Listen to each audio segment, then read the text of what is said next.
And, again, of course, that was a big reason for the block size war. But getting, I do agree with that thesis. I mean, obviously, if you're in Bitcoin Cash, you probably agree that the next billion users are going to care about fees. Of course. I mean, even like going towards something like NFTs, which SmartBCH is implementing. I mean, you can't own NFTs affordably. Like if you're just a day-to-day small investor, you can't buy an NFT. You can't afford it.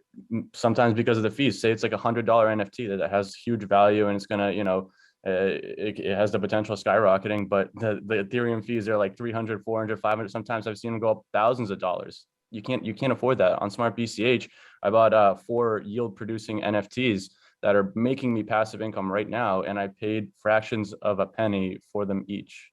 So that's something to consider. Yeah, and to give the listeners like some context, so I did look this up just before. So yeah, the total amount of BCH, the total value locked on the chain, which is just one metric for the size of the ecosystem, is $37 million.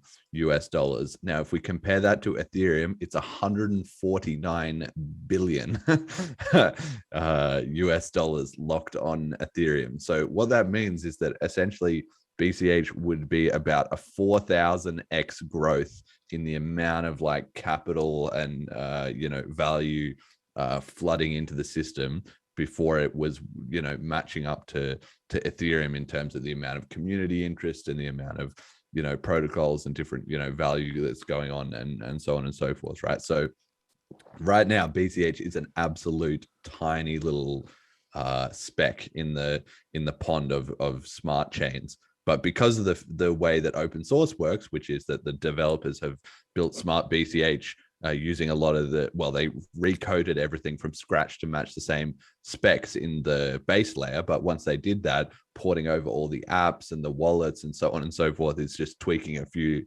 lines of code. So it's actually not that unrealistic that with just a little bit of time, BCH can probably not catch up the full 4,000x on SmartBCH, in 1 year or something. That's probably not likely to happen. But it can it doesn't need to retread those same things over and over and over again. It's like starting the 100-meter race, from the 95th meter, basically,